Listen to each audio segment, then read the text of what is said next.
everybody. Jason, Patrick. I've done a lot of work the last few days, so I thought I would do a little video for you and kind of show you what I've learned and what I've got accomplished and where I'm trying to head with this. And we're going to do a little bit different today. I'm going to play the level first, and then we'll go back and I'll talk about how I accomplished it and how we got the final product. All right, so let's go in and let's play this little level. Play from here. Sweet. Alright, so first we see a wall. That's a wall. Fantastic. Alright, so here's our room. This is our first room we had. As you can see, I've added some textures. I mean, not textures. Well, yeah, definitely textures. But I've added some more static meshes as well. I'm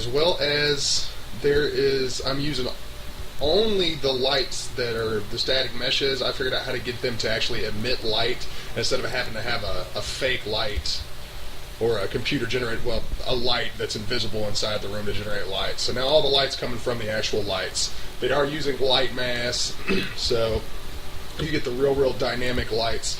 That's why I put all these static meshes in here so you can really see that. I'm pretty excited about it. This room looks pretty badass. This is supposed to be a door here, by the way. Doesn't really look very doorish, but it's kind of got a steampunk feel to it, so I kind of dug it. That's why I put it there. So tell me what you think about that door. Maybe we can edit it or something, do something with it in the future. Alright, so back in the corner, of course, we have our pipes, which look pretty badass. We've got a pump next to it, and then tanks. And all of this is actually, this is probably like 15 different static meshes that I put all together. And they look pretty badass. And as you can see, the little static mesh on top of the tanks, they are emitting light as well. So I figured out you can literally set everything that has a light on it to emit light or not emit light. So all that's figured into light mass. I'm pretty excited about it. Alright, so check this little bit out, guys. Okay, we put a little gate door on our doorway here. Alright, so the question that we'll just check it out. Boom. Through, and it closes. Bam. Sound effects and everything. Took me forever to figure it out. Go right back through it. That's my first animation and sound set, so I'm pretty excited. I figured I'd use Kismet and Matinee to get that done, so I'm starting to kind of bring this level to life, dude. So next I'm going to put in some footsteps for the character and some ambient sound effects. These rooms are starting to look really cool now that we've got just like these little lamps in here, kind of give a really cool tone to the room. It obviously needs some more light. Like I'm going to put a light above this doorway right here, and I still have yet to put any mesh on those walls. Oh shit! As you can see, this staircase is extremely dark because I took all the work lights out, and I only have the lamps and stuff now. So, all right, it's dark anyway. All right, so back into this room here. I cut a hole in the ceiling so that we can get some actual light from the sky in. So that's what the light that you see on the staircase is actually from the dominant light in the sky. We got some lights above the doors now, which look cool. Of course, we still got our little buckets and stuff in there, and our little tanks, of course. Anyway, I like those. Those look cool sticking out of the door. I don't care what anybody says. Kill my ass. All right, let's jump over. I can't jump over. I can't do it. I can't jump over the rail. Alright, so we got a few more little materials I need to apply, but the walls look pretty neato and the floor looks pretty badass. Alright, so I'm fixing to show y'all what I'm really proud of. This is the part that looks really cool. And there's another big gate out here too, so I'm also excited about the gates, and I'll show you how I did that in a second, Patrick, which I'm sure you'll probably already know. Boom. Thank you, gate. You're very sweet. Look, I even made a little pocket behind the wall there so that it could come in and out. So I need to apply a freaking material right there. Alright, so this is my courtyard. Check it out. This is pretty nifty. I've got lamps. I've got little ruins, kind of slash buildings that are kind of... Oh, this one's floating in the air. I probably need to fix that. Be a great little place for a firefight. You know, you can come out here. There's plenty of places for cover, places to hide. You can see the dynamic lighting kind of shining through the towers, so you get some really cool shadow effects as well from the grass even. Then several that are on the side. My next plan, Patrick, and I haven't figured out how to do this yet. well, I kind of do. I figured out where the fracture program is on this, so I can fracture actual static meshes. I just haven't figured out how to implement it yet.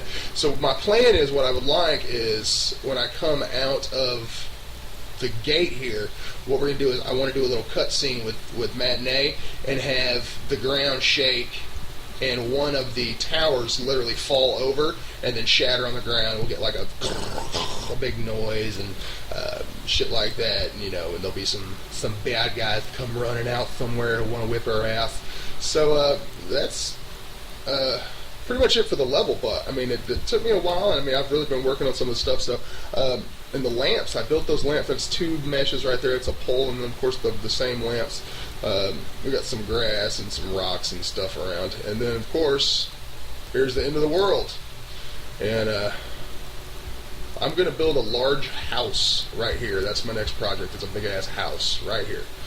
For now, we're just going to jump off and fall forever. Okay.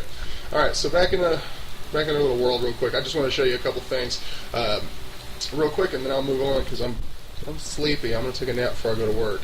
So let's talk about Patrick, how I got the doors to work. Let's see. So we got to go to Kismet real quick. So we'll pull up Kismet. Of course, this is the Kismet thing. So what you have here is several different stages. This is actually two sets right here. This is door one right here, and then this is the second door right here. All right. So we'll just start here at the beginning. This is trigger. That's the invisible trigger that's sitting there. I'm sure you saw it. That's your trigger right here, and pretty much what I've got it done. What I've got it doing is literally set to when the player touches that area. I don't know if you can see the green wireframe around it. Whenever I touch that, it's going to trigger an action. So the first thing it triggers is a Matinee, which is, hold on, there's the animation suite, which I had to, here it is, here's your animation suite, and you can literally see, like, we'll play it, that's your animation right there, and boom, done. And so I tell Kismet to use that animation. So as soon as I touch it, it plays that animation. And at the exact same time, it comes up here and plays a sound. There's 4 different sounds for the operating of the door. There's a open start sound, an open end sound, a close start, and then a close end sound. So literally, touch, play sound, and then when I untouch it, it reverses the animation, so the door closes, and when I untouch it, it gives you a closed sound. And then back here at the back end, there's 2 little wires, a completed and a reversed, and all that is whenever the opening sequence is completed, then it plays a final, like, slamming noise to complete the sound. And that's literally it, and I just literally did it twice, so this is just a exact replica. And of course, here at all the sounds at the end where it says target, and we got the little pink wires coming down. This guy right here, this is the interp actor. This is actually the door itself, so that it's telling the program where the noise should come from. So it's literally coming from this right here, from this area. So if we're using like some kind of dynamic sound system, as we walk through it, we'll get the surround sound feel. It doesn't give you like a weird, like it's coming from an ambient setting or it's coming from God knows where. We don't want the player to think they have a tumor. We want them to think that the noise from the door opening is actually coming from the door opening. So that's what that is right there. All right, and I'm pretty sure that's about all I have to show you today. I'm pretty proud of what's going on here. I've got a little work to do with some of the lighting changes. Oh, the only thing that I did, one thing really quick that I thought was really badass, was I took the dominant light in the sky, and what I did was, if I can find the motherfucker, there it is right there. Here it is right here. And what I did was I changed the color of it to this kind of orangish color, so it gives you kind of a feel of dusk to kind of match the sky. So that's why you get these cool dusk. Oh well, I just ruined it. I'll have to rebuild the light to get it to show again. But you get this really cool kind of dusk coloration out here, and it looks really badass. So anyway, all right, guys, if y'all have any suggestions or anything that you like, or no, anything we can do, like I said, I'm gonna build a house next, and I'll get back to you guys on that next. And we'll just keep working on this project, keep working on the script and all that junk, and we'll talk to you guys later.